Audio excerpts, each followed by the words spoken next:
नमस्कार दर्शकहरू, पूर्ववर्ती सरकारले जारी गरेका अध्यादेशहरू वर्तमान सरकारले छलफलै नगरी संसद अन्त्य गर्ने तयारी गरेको, संविधान बमोजिम अध्यादेश विधेयक पारित गर्ने कानुनी प्रक्रियाको पाटोका विषयमा चर्चा गर्दैछौँ र थप एक अर्को प्रसङ्गमा नेकपा एमालेका वरिष्ठ नेता माधव कुमार नेपाल विगत केही समयदेखि नेपाली राजनीति वृत्तमा चर्चाको लगभग केन्द्रमा रहे। यसबीच संविधानको रक्षा र लोकतान्त्रिक गणतन्त्र कार्यान्वयनका लागि उहाँले खेल्नु भएको भूमिका, प्राप्त गर्नुभएका र गुमाएका अवसर आदिका विषयमा विश्लेषणात्मक चर्चा लिएर आज उपस्थित भएका छौँ। महत्त्वपूर्ण समसामयिक विषयको सङ्गालो माई टेलिभिजनको स्पेसल रिपोर्टमा यहाँहरू सम्पूर्णलाई स्वागत गर्दछु। म लक्ष्मण नुइटेल। अघिल्लो सरकारले ल्याएका 15वटा अध्यादेशलाई छलफलमै नलगी सरकारले संसद अधिवेशन अन्त्य गर्ने तयारी गरेको छ। संसद अधिवेशन सुरु भएको 26 दिनमा अघिल्लो सरकारले ल्याएका 15वटा अध्यादेशलाई छलफलमै नलगी सरकारले संसद अधिवेशन अन्त्य गर्ने तयारी गरेको छ। संसद अधिवेशन सुरु भएको 26 दिनमा 9वटा बैठक बस्दा पनि सरकारले अध्यादेश छलफलको लागि लगेको छैन। संविधानको धारा 114 मा पहिलो बैठकमा पेश गरिएका अध्यादेशलाई संसदले स्वीकार गरेमा 60 दिनभित्र प्रतिस्थापन विधेयक ल्याउनु पर्ने र अस्वीकार गरे स्वतः निष्क्रिय हुने प्रावधान छ। 15वटै अध्यादेश संसदको साउन 3 को बैठकमा पेश गरिएका थिए। अब 34 दिनभित्रमा प्रतिस्थापन विधेयक नल्याए अध्यादेश निष्क्रिय हुन्छ। अघिल्लो सरकारले यस आर्थिक वर्षको बजेट विनियोजन, आर्थिक र राष्ट्र ऋण उठाउने लगायतका अध्यादेश जारी गरेको थियो। अब के गर्ने भनेर छलफल जारी छ। केही विधेयक सहमतिका लागि अन्य मन्त्रालयबाट आउने क्रममा छ। सरकारका प्रवक्ता एवं कानुन मन्त्री ज्ञानेन्द्र बहादुर कार्कीले भने, विधेयक संसदमा पेश गर्नु अघि कानुन मन्त्रालयबाट सहमति लिनुपर्ने हुन्छ। सरकारले प्रतिस्थापन विधेयक नल्याई सरकारले संसद अधिवेशन अन्त्य गरेर फेरि अध्यादेश जारी गर्ने तयारी गरेको हो। सरकारले प्रतिस्थापन विधेयक नल्याई सरकारले संसद अधिवेशन अन्त्य गरेर फेरि अध्यादेश जारी गर्ने तयारी गरेको हो। सत्तारूढ दलहरू संसद अधिवेशन अन्त्य गर्ने बारे आन्तरिक छलफलमा छन्। अध्यादेशको प्रतिस्थापन विधेयक पारित गर्न नसक्ने भएपछि सरकारले संसद अधिवेशन अन्त्य गर्न लागेको स्रोतको भनाइ छ। संसद सचिवालयले यस विषयमा सोमबार मात्र स्पष्ट हुने जनाएको छ। फेरि अध्यादेश नै जारी गर्ने कि प्रतिस्थापन विधेयक अघि बढाउने भन्ने छलफल भइरहेको छ। काङ्ग्रेस सचेतक पुष्पा भुसालले भनिन्, सदनबाट प्रतिस्थापन विधेयक ल्याउन नसकिने भयो भने अध्यादेश जारी गर्नुपर्ने हुन्छ। प्रमुख प्रतिपक्षी दल एमालेका प्रमुख सचेतक विशाल भट्टराईले सरकारले संसदमै रहेका विधेयक र अध्यादेशलाई अघि नबढाई संसदलाई बिजनेसविहीन बनाएको आरोप लगाए। हामीलाई अध्यादेशबाट सरकार चलायो भन्नेहरू अहिले आफै सरकारमा छन्। सदनमा पनि बहुमत छ। अध्यादेशको प्रतिस्थापन विधेयक ल्याउन र सदनमा रहेका विधेयक अघि बढाउन कसले रोक्यो? हामीले सदनबाट विधेयक ल्याएर पास गर्न भनिसकेका छौँ। उनले भने, सदन चलेको 1 महिना हुन लाग्यो, न अध्यादेश स्वीकृत गरिएको छ न त अरू नै विधेयकमाथि नै छलफल चलाइएको छ। अध्यादेश स्वीकार भएपछि मात्रै सरकारले प्रतिस्थापन विधेयक संसदमा पेश गर्न सक्छ। विधेयक संसदमा पेश गर्नुभन्दा कम्तीमा पनि 2 दिन अगाडि नै सबै सांसदलाई उपलब्ध गराउनु पर्ने हुन्छ। सरकारी विधेयक संसद सचिवालयमा दर्ता भएको कम्तीमा 5 दिनपछि मात्रै संसदमा छलफलका लागि परिपक्व मानिन्छ। त्यसपछि विधेयकमाथि सैद्धान्तिक छलफल हुन्छ। विधेयक पारित प्रक्रियाको तेस्रो चरणमा विधेयकमाथि दफावार छलफल सदन वा समितिमा गरिन्छ। सदनमै छलफल भयो भने चाँडै टुङ्गिन सक्छ, तर समितिमा पठाउँदा महिनौसम्म लम्बिने गरेको छ। यसको एउटा उदाहरण नागरिकता विधेयक हो। विधेयकमाथि छलफल भएको 72 घण्टाभित्र सांसदले संशोधन गर्नुपर्ने हुन्छ। यही संशोधन सहित बल्ल दफावार छलफल गरिन्छ। सदन वा समितिमा दफावार छलफलपछि निर्णयार्थ सदनमा पेश गरी स्वीकृत गरेपछि मात्रै अनुसूचीमाथि छलफल हुन्छ। विधेयक समितिमा पठाइयो भने उपसमिति गठन, विषय विज्ञको राय र सल्लाह, सार्वजनिक परामर्श, दफावार छलफल, संशोधन प्रस्ताव फिर्ता दिने, अनुसूचीमा छलफल गरेर मात्रै निर्णयपछि मात्रै समितिले प्रतिवेदन तयार गरी पुनः संसदमा पेश गरिन्छ। यी सबै प्रक्रिया पूरा गरेपछि विधेयक सामान्य बहुमतबाट पारित हुन्छ। एउटा सभामा एउटा विधेयक पारित गर्न जुन प्रक्रिया पूरा हुने गरेको हुन्छ, अर्को सभामा पनि दर्तादेखि अन्तिममा पारित गर्दासम्म यही प्रक्रिया अपनाउनु पर्ने हुन्छ। कानुन आयोगका पूर्व अध्यक्ष माधव पौडेलले जनताको राय सुझाव लिई दुवै सदनबाट व्यापक छलफल गरेर कानुन बनाउँदा 18 महिनादेखि 2 वर्ष लाग्ने बताए। हतार गरेरै बनाउँदा पनि 2 सदनबाट पारित गर्नुपर्ने भएकोले कम्तीमा 3 महिना लाग्ने उनले बताए। अब 34 दिनमा बस्ने, हतार गरेरै बनाउँदा पनि 2 सदनबाट पारित गर्नुपर्ने भएकोले कम्तीमा 3 महिना लाग्ने उनले बताए। अब 34 दिनमा बन्ने छाँटकाँट देखिँदैन उनले भने। सदनबाट स्वीकार भएन भने पनि अध्यादेश निष्क्रिय हुन्छ। संसदमा रहेका अध्यादेश, शपथ सम्बन्धी अध्यादेश, रेलवे अध्यादेश, औषधि तेस्रो संशोधन अध्यादेश, कोभिड-19 सङ्कट व्यवस्थापन अध्यादेश, स्वास्थ्यकर्मी तथा संस्थाको सुरक्षा सम्बन्धी पहिलो अध्यादेश, सामाजिक सुरक्षा पहिलो अध्यादेश, नेपाल प्रहरी र प्रदेश प्रहरी कार्य सञ्चालन सुपरिवेक्षण र समन्वय, तेजाब तथा अन्य घातक रासायनिक पदार्थ नियमन अध्यादेश, नेपाल नागरिकता पहिलो संशोधन अध्यादेश, बेपत्ता पारिएका व्यक्तिको छानबिन, सत्यनिरूपण तथा मेलमिलाप आयोग तेस्रो संशोधन अध्यादेश, यौन हिंसा विरुद्धका केही ऐनलाई संशोधन गर्ने अध्यादेश, फौजदारी कसुर तथा फौजदारी कार्यविधि सम्बन्धी केही ऐन संशोधन गर्ने अध्यादेश, आर्थिक अध्यादेश, विनियोजन अध्यादेश, राष्ट्र ऋण उठाउने अध्यादेश। दर्शकहरू, अब नेकपा एमालेका वरिष्ठ नेता माधव कुमार नेपालले संविधानको रक्षा र लोकतान्त्रिक गणतन्त्र कार्यान्वयनका लागि उहाँले खेल्नु भएको भूमिका, प्राप्त भएका र गुमाएका अवसर आदिका विषयमा चर्चा गरौँ। नेकपा एमालेका अध्यक्ष केपी शर्मा ओली एकलौटी निर्णय गर्दै अगाडि बढेपछि पार्टी एकता जोगाउने गरी जुटेको 10 बुँदे सहमति सङ्कटमा परेको छ। 25 साउनमा केन्द्रीय कमिटी बैठक राखेर अध्यक्ष ओलीले मङ्सिरमा महाधिवेशन गर्ने गरी पार्टी प्रतिनिधि अगाडि बढाएका छन्। 10 बुँदे सहमति पालना भएको भए कार्यदल गठन गरेर त्यसको आधारमै 10औं महाधिवेशन, सदस्यता नवीकरण र विधान महाधिवेशन जस्ता विषय टुङ्ग्याइने थियो। 10 बुँदे सहमतिका एक मस्यौदाकार भन्छन्। तर वरिष्ठ नेता माधव कुमार नेपाल समूह अनुपस्थित रहेको बैठकबाट विधान महाधिवेशन 27-28 भदौमा, 3 असोजमा र स्थानीय तह 9 असोजमाको निर्वाचन गर्ने निर्णय एमालेमा भएको छ। महाधिवेशन केन्द्रित गतिविधिसँगै पार्टी विधान संशोधन प्रस्ताव समेत केन्द्रीय कमिटीबाट अनुमोदन गरी मातहत कमिटीमा पठाइएको छ।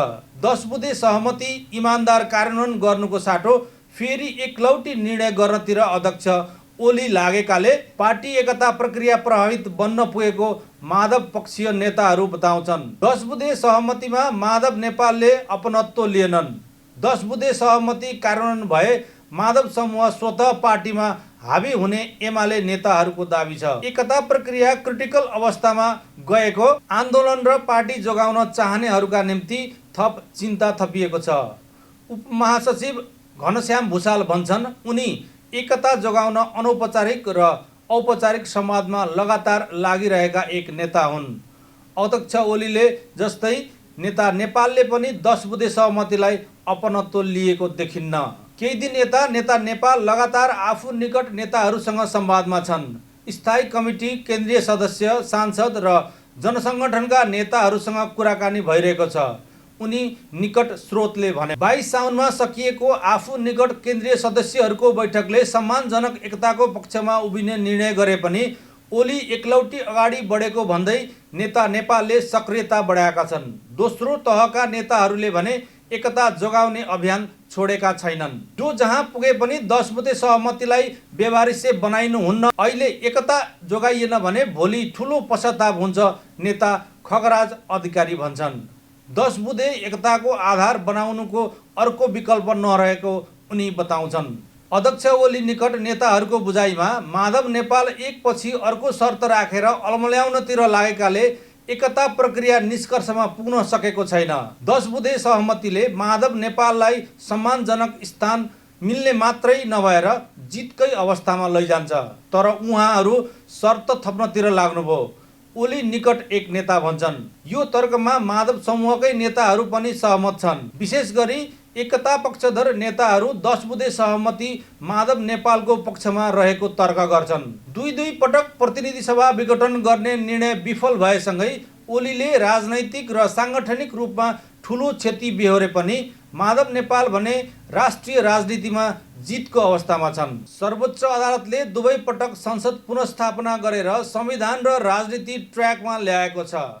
5 पुस र 7 जेठको प्रतिनिधि सभा विघटनको असफल प्रयत्न गरेका ओली भने 2/3 बहुमतको प्रधानमन्त्रीबाट प्रतिपक्षी बेन्चमा पुगेका छन्। संविधानमाथि धावा बोलेको साबिकको नेपाल कम्युनिस्ट पार्टी नेकपाको एकता कायम राख्न नसकेको, आफ्नै पार्टी एमाले पनि एकताबद्ध राख्न नसकेको आरोपसँगै ओलीले आफूलाई साथ दिने नेताहरूको पद समेत जोगाउन सकिरहेका छैनन्। गण्डकीमा पृथ्वी सुब्बा गुरुङ र लुम्बिनीमा शङ्कर पोखरेलले मुख्यमन्त्री पद गुमाएका छन्। कर्णाली र सुदूरपश्चिम प्रदेश सभामा ठूलो दल भए पनि एमाले प्रतिपक्ष दल बन्न पुगेको छ।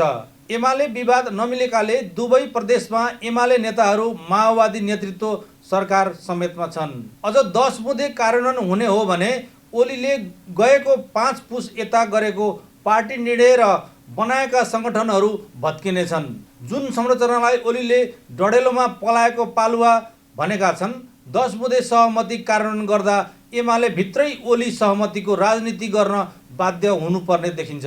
त्यसैले यो सहमति पालना गर्ने चाहना उनको थिएन। नेपाल निकट एक नेता भन्छन्, नेकपा विभाजित हुँदा पुष्पकमल दाहाल प्रचण्ड छाडेका माओवादी पृष्ठभूमिका रामबहादुर थापा बादल सहित नेताहरू समेटेर ओलीले पार्टी संरचना बनाएका छन्। यो संरचना 23 फागुनमा एमाले पुनर्स्थापित भएपछि बनेको हो। माधव समूहले भने 2 जेठ 2075 को पार्टी संरचना, विधान र नेतृत्व कायम हुनुपर्ने अडान लिएर 4-5 चैतबाट समानान्तर गतिविधि गरिरहेको छ। तर दोस्रो पुस्ताका नेताहरूको जोडबलमा नेपाल समूहको शर्त पुरा हुने गरी 27 असारमा 10 बुँदे सहमति पनि भयो। दुवै तर्फका 5-5 नेता संलग्न कार्यदलले 2 जेठ 2075 को पार्टी संरचना कायम गर्ने मात्रै नभएर एकता जोगाउन आवश्यक थप सहमति पनि गर्यो। तर 27 असारमा रातारात 10 बुँदे गरेर सांसद विघटन सम्बन्धी अदालतमा विचाराधीन मुद्दा प्रभावित पार्न खोजिएको भन्दै माधव नेपालले असहमति जनाए। 10 बुँदे सहमतिमा उनले अपनत्व लिएनन्। केपी ओलीलाई 10 बुँदे सहमति कार्यान्वयन नगर्न माधव नेपालको यो असहमति उपयुक्त मौका बन्यो। अदालतको फैसला आएको भोलिपल्टै 10 बुँदे स्वागत गरिएको थियो भने केपी ओली एकतामा उभिन बाध्य हुने थिए, माधव समूहका ती नेता भन्छन्। 10 बुँदे सहमतिले 23 फागुन यता भएका राजनीतिक र सङ्गठनात्मक कामहरू स्वतः बदर हुने थियो। 28 फागुनमा माधव समूहका नेताहरूलाई भूमिकाविहीन बनाउँदै 9औं महाधिवेशनबाट निर्वाचित नेतृत्व विघटन, विधान संशोधन र 10औं राष्ट्रिय महाधिवेशन घोषणा गर्दै अगाडि बढेका ओली आफ्ना निर्णयहरूबाट पछि हट्ने थिए। अझ अन्तर्विरोधहरू पार्टीभित्रै विधिसम्मत ढङ्गले समाधान गर्दै अघि बढ्ने भन्ने वाक्यांशले ओलीलाई बाँध्ने थियो।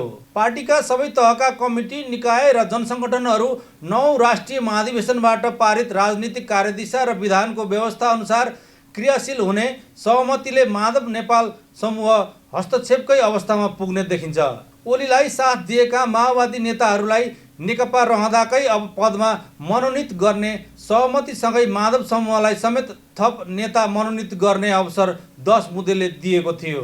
10 बुँदेको 5 नम्बर बुँदामा लेखिएको 10% नबढ्ने गरी केन्द्रीय सदस्य मनोनित गर्ने भन्ने सहमति माधव नेपाल समूहले पनि थप्ने भन्ने हो। भद्र सहमतिबारे कार्यदलमा रहेका ओली निकट नेता भन्छन्, माओवादी केन्द्रबाट आएका 23 जना र 3 जेठ 2075 मा पार्टी एकता हुँदा थपिएका 38 जनालाई मनोनित गर्दै शक्ति सन्तुलन मिलाउन 10% 26 जना केन्द्रीय सदस्य थप्ने कार्यदलका सदस्यहरूबीच सहमति जुटेको थियो। माधव निकट एमाले उपाध्यक्ष भीम रावलले 10 बुँदे सहमति इमान्दार कार्यान्वयन गर्नु आफैमा सम्मानजनक एकता भएको बताउने गरेका छन्। उपाध्यक्ष रावलले 10 बुँदे सहमतिमा माधव नेपालले असहमति जनाएको भन्दै सांसद पदबाट राजीनामा समेत दिएका थिए, तर पछि फिर्ता लिए। संसद पुनर्स्थापना भयो, संविधान बच्यो, राजनीतिक रूपमा माधव नेपालको उचाइ बढ्यो, तर पार्टी रहेन भने उहाँ माधव नेपाललाई साथ दिनेहरूको हालत के हुन्छ, एक केन्द्रीय सदस्य प्रश्न गर्छन्। संसद विघटन, पार्टी विभाजन जस्ता घटनाको समीक्षा पार्टीभित्रै गर्न उपयुक्त हुने उनी बताउँछन्। 10 बुँदे सहमति कार्यान्वयन भए माधव समूह स्वतः पार्टीमा हावी हुने ती नेताको दाबी छ। पदाधिकारी, स्थायी कमिटी, पोलिट ब्युरो जस्ता महत्त्वपूर्ण संरचनासँगै जनसङ्गठनहरूमा पनि माधव समूह हस्तक्षेपकारी अवस्थामा रहने उनी बताउँछन्। 9औं महाधिवेशनबाट निर्वाचित नेतृत्व कायम गर्दा नेपालतर्फ 9 जना, 2 वरिष्ठ नेता, 3 उपाध्यक्ष, 1 उपमहासचिव, 3 सचिव पदाधिकारी हुनेछन् भने ओलीतर्फ पनि 5 जना, 1 अध्यक्ष, 1 महासचिव, 1 उपमहासचिव, 2 सचिव मात्रै। उपाध्यक्ष वामदेव गौतमले माधव नेपाललाई साथ दिने वचन गरेको स्रोत बताउँछ। तर 10 बुँदे कार्यान्वयन नहुँदा गौतम फरक मतसहित अध्यक्ष ओलीले बोलाएको बैठकमा सहभागी हुँदै आएका छन्। 10 बुँदेले भूगोलका इन्चार्जहरूमा पनि माधव समूहका नेताहरू धेरै हुनेछन्। भीम आचार्य प्रदेश 1, अष्टलक्ष्मी साक्य बागमती, युवराज ग्यावाली कर्णाली र भीम रावल सुदूरपश्चिम इन्चार्ज हुनेछन्। ओली निकट भने सत्यनारायण मण्डल प्रदेश 2, पृथ्वी सुब्बा गुरुङ गण्डकी र शङ्कर पोखरेल लुम्बिनी इन्चार्ज हुनेछन्। 77 मध्ये 40 बढी जिल्लामा माधव निकट नेतृत्व स्थापित हुने नेताहरूको दाबी छ। स्थायी कमिटी, पोलिट ब्युरो र केन्द्रीय कमिटीमा पनि हाराहारीको सङ्ख्या कायम हुनेछन्। तर 10 बुँदे कार्यान्वयन नहुँदा 5 पुसपछि माधव समूह बिना बनाइएको पार्टी संरचनालाई एमालेको आधिकारिक सङ्गठन मानेर ओली अगाडि बढेका छन्। अध्यक्ष ओली एकल रूपमा बढेपछि नेता नेपालले पनि समानान्तर सङ्गठन क्रियाशील बनाएर अघि बढ्ने मनोविज्ञान बनाएका छन्। पार्टी एकता जोगाउन हामी लागिरहेका छौँ, तर गठबन्धन सरकारमा सहभागी हुनबाट हाम्रो समूहलाई जोगाउन सकिन्न कि भन्ने चिन्ता बढेको छ। माधव समूहका एक स्थायी कमिटी सदस्य भन्छन्, अध्यक्ष ओली र नेता नेपाल एक अर्कालाई हराउनतिर लाग्दा एमाले सकिने भएकाले 10 बुँदेको आधारमा थप सहमति गर्नुपर्ने उनी बताउँछन्। ओली निकट नेता अधिकारी पनि कम्युनिस्ट आन्दोलन र पार्टी जोगाउनु अहिलेको प्रमुख दायित्व भएको बताउँछन्। भन्छन्, 10 बुँदे भत्काउँदा पार्टी विभाजन हुने भएकाले बाहिरका शक्ति यसमा परेका छन्। तर माधव नेपाल जति टाढा गए पनि फेरि 10 बुँदेमै आउनुपर्छ। दर्शकहरू, पूर्ववर्ती सरकारले जारी गरेका अध्यादेशहरू वर्तमान सरकारले छलफलै नगरी संसद अन्त्य गर्ने तयारी गरेको संविधान बमोजिम अध्यादेश विधेयक पारित गर्ने कानुनी प्रक्रियाको पाटो र एमालेका वरिष्ठ नेता माधव कुमार नेपालले संविधानको रक्षा र लोकतान्त्रिक गणतन्त्र कार्यान्वयनका लागि उहाँले खेल्नु भएको भूमिका, प्राप्त गर्नुभएका र गुमाउनुभएका अवसरहरू आदिको विषयमा चर्चा गऱ्यौँ। आगामी प्रस्तुतिहरूमा पनि यस्तै समसामयिक अनि महत्त्वपूर्ण विषयहरू समेटिएका रिपोर्टहरू लिएर उपस्थित हुने नै छौँ। तबसम्मका लागि हाम्रो सम्पूर्ण टिमका साथ म लक्ष्मण लुटेललाई पनि बिदा दिनुहोस्। हेर्दै गर्नुहोला सञ्चार जगतको सहयात्री माई टेलिभिजन। नमस्कार।